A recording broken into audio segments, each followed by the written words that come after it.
বন্ধুরা, আজ আমার সম্পূর্ণ ছাদ বাগানটা আপনাদের ঘুরে দেখাবো। সেদিন একটা পার্ট দিয়েছিলাম, আজকে পুরোটাই দেখানোর চেষ্টা করব। আপনারা একটু ধৈর্য সহকারে আমার ভিডিওটি দেখবেন। এটা আমার একটা পার্ট কোনায়, যেখানে আমি জাংলি দিয়েছি। এখানে লতা লতা জাতীয় যে গাছগুলো আছে, যেমন ধুন্দুল আছে এখানে, আর এর গোড়ায় আমি ঢেঁড়স দিয়েছি। দেখেন, ধুন্দুল ফুলে ভরা ঢেঁড়স। আমি যে গাছ লাগিয়েছি তার গোড়ায় আমি ঢেঁড়স দিয়েছি, পুঁই শাক দিয়েছি। মাশাল্লাহ, আলহামদুলিল্লাহ, সব ভালোই হয়েছে। তো আজকে আমি আমার টোটাল ছাদ বাগানটি আপনাদেরকে দেখাবো, একটু ধৈর্য সহকারে আপনারা দেখবেন।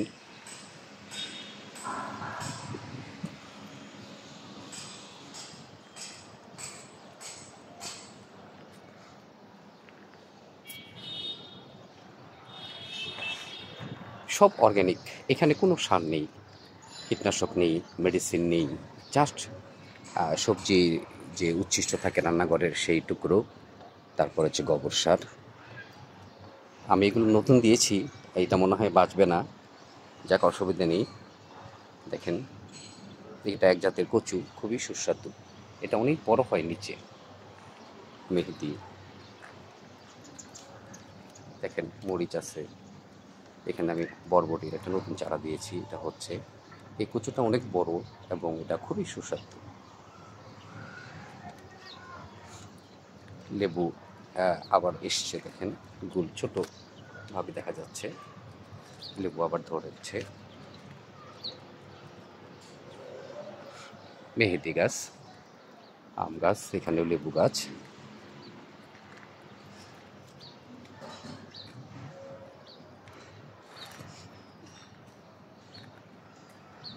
এই আমড়া গাছ, দেখেন আমড়া ধরে আছে এখানে। এটাও লেবু গাছ। অনেক জাতের লেবু গাছ আছে আমার এখানে, প্রায় 12 থেকে 15টা। এই দেখেন, আমের মুকুল আসতেছে। এটা সারা বছর জাতের আম। আমি সেদিন থেকে পোস্ট করেছিলাম আপনাদের বাদাম গাছ। আমি আম গাছের করে বাদাম গাছ দিয়েছিলাম। একবার আমি উঠিয়েছি, এখন আবার দেখেন ফুল আসছে, আবার বাদাম পাবো এখান থেকে। এটা নিম গাছ, নিম পাতা খুবই উপকারী, কাজে লাগে। এটা আমার কামরাঙ্গা, থাই কামরাঙ্গা গাছ। এটা পেয়ারা গাছ, এটা আম গাছ। এটা আরেকটা মেহেদি গাছ। মেহেদি গাছ আমার এখানে প্রায় 4-5টা আছে। এটা ছোট জামরুল, খুব ছোট ছোট লাল কালারের এবং খুবই সুন্দর খেতে, খুবই সুস্বাদু মিষ্টি। এটা তেজপাতা গাছ। তেজপাতা তো আমি কিনি না, এখান থেকে আমার সারা বছরের তেজপাতা হয়ে যায়। এটা একটা পেয়ারা গাছ। এখানে দেখেন, এখানে আমরা কিন্তু সবগুলো দামি, মোটামুটি বেশ দামি। কিন্তু আমার কিছু কচু আমি গেঁথে দিয়েছিলাম, যার ফলে আমার এখান থেকে আমি কচু শাকও পাই। যখন বড় হয় তখন আমি এখান থেকে কেটে নিয়ে যাই, আবার নতুন করে পাতা হয়, সে পাতা আবার নিয়ে যাই। এটা একটা আম গাছ। এটা আমার থাই সবেদা। এই সবেদাটা খুবই মিষ্টি, একেবারে মধুর মতো মিষ্টি। বলতে গেলে চিনির চেয়েও বেশি মিষ্টি, এত মিষ্টি এবং মোটামুটি বেশ বড় হয়। এটা এখন গোল আছে, আস্তে আস্তে এটা লম্বাটে ধরনের হবে। দেখেন, প্রায় অনেক সবেদা এসছে। দেখেন, এটা মোটামুটি একটু বড় হয়েছে। এই লেবু গাছের গোড়াও দেখেন কচু আছে, মোটামুটি প্রায় সব জায়গাতে আমার কচু আছে। এটা জলপাই, মিষ্টি জলপাই। এই জলপাইটা মিষ্টি। এটা আমরা বাউকুল। বাউকুলে দেখেন আলহামদুলিল্লাহ ফুল এসেছে, ইনশাল্লাহ এবার আমি বড়ই পাবো এখান থেকে। একবার ঝড়ে আমার ডাল ভেঙে গিয়েছিল একেবারে, এই জন্য পরে আমার নতুন ডাল এসছে। এই নতুন ডালে আবার এখন দেখেন অনেক ফুল এসছে। এখানে অনেক ফুল এসছে। এটা আমার আমলকি গাছে একবার আমি ফল পেয়েছিলাম। আমলকি, এগুলো থাই আমলকি, বেশ সুস্বাদু, বেশ বড় হয়। এটা আমার আমড়া গাছ। আমরা ফুল এখনও আসেনি, আসবে সামনে। এটা আমার থাই জামরুল, অনেক বড় বড় হয় এবং লাল টকটকে, খুব মিষ্টি স্বাদের। এটা আমার এই জামরুল গাছটা। এইটা ডালিম, আমি কিছুদিন আগে দিয়েছি, মাশাল্লাহ এটা এখন বড় হচ্ছে।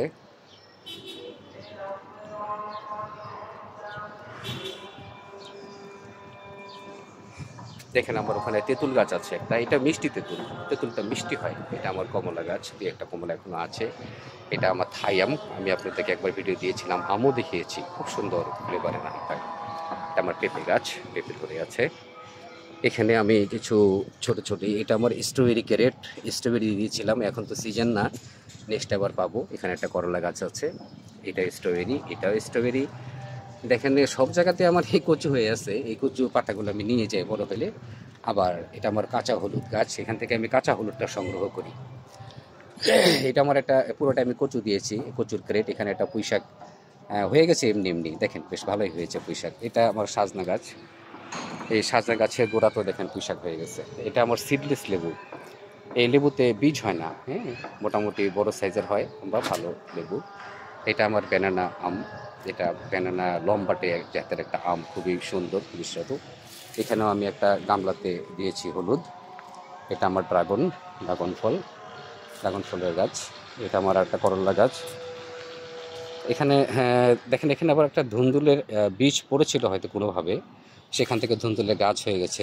একদম দেখেন, এই ছোট্ট গাছে আবার ধুন্দুলও ধরেছে, দেখছেন, একটা ছোট্ট ধুন্দুলও ধরেছে এখানে। এটা আমার চায়না থ্রি লিচু গাছ। এটা আমার করম চা গাছ। করম চা খুব ভালো একটা ফল, ভিটামিন সি সমৃদ্ধ, খুব ভালো একটা ফল। হয়তো স্বাদে একটু তেতো, কিন্তু এটার ভিটামিন অনেক বেশি। আরেকটা পেঁপে গাছ আমার। এটা আমার আরেকটা জামরুল গাছ, এটাও থাই জামরুল। এটা আমার একটা আম গাছ, যে আমটার কালার হচ্ছে খয়েরি কালার এবং খুব বড় বড় হয়। এটা আমি ইতিপূর্বে আপনাদের ভিডিও পোস্ট করেছিলাম যে আমার সারা বছরের আম। এটা সারা বছর আম হচ্ছে, মুকুল হচ্ছে, আম হচ্ছে, মুকুল হচ্ছে। এটা আমার আরেকটা তেজপাতা গাছ। এটা মোটামুটি ছোট আকারের। এটা দেশি দেশি পেয়ারা, ছোট ছোট পেয়ারা হয় এবং এগুলো খুব মিষ্টি। পেয়ারাগুলো বড় হয় না, দেশি জাতেরই। এটা আমি একটা খুব ভালো লিচু। লিচুটা হলো আপনার, আমি নামটা জানি না, কিন্তু অনেক বড়। এখানে আমার আরেকটা জলপাই গাছ আছে, এটা কিন্তু আবার টক জলপাই। এই জলপাইটা টক খেতে। আর একটা পেঁপে গাছ, দেখেন সাজনা গাছ। এই সাজনাটা অনেক বড় হয়, প্রায় এক একটা 1.5 হাতের মতো লম্বা হয়। এটা আমার আরেকটা বড়ই গাছ। এটা হয় লাল লাল ছোট বড়ই। ওটা আমার বাউকুল, আর এটা হচ্ছে আপেল বুল যেটাকে বলে। দেখেন, এগুলো হচ্ছে দেশি পেয়ারা, ছোট ছোট পেয়ারা হয়, কিন্তু এটা খুবই মিষ্টি। এটা আমার আরেকটা সবেদা গাছ। এই সবেদাটাও বেশ অনেক মিষ্টি, অনেক বড় হয়। এটা অনেক বড় হয়, আমার ওটার চেয়ে এটা বেশি বড় হয়। এটা আরেকটা আমার জামরুল গাছ। আরেকটা আমড়া গাছ, দেখেন এখানে আমড়া হয়ে আছে। একটা পেয়ারা গাছ, এটা আমার জাম্বুরা গাছ। তো সবাইকে অসংখ্য ধন্যবাদ। আমার পুরো বাগানটা আপনারা দেখবেন, আপনাদের কাছে অনুরোধ রইল একটু কষ্ট করে আমার ফুল বাগানটা দেখবেন। আপনারা বাগান করেন, যে কোনো জায়গায় যতটুকু জায়গা পান আপনারা সবাই বাগান করবেন, কারণ বাগান করলে আপনি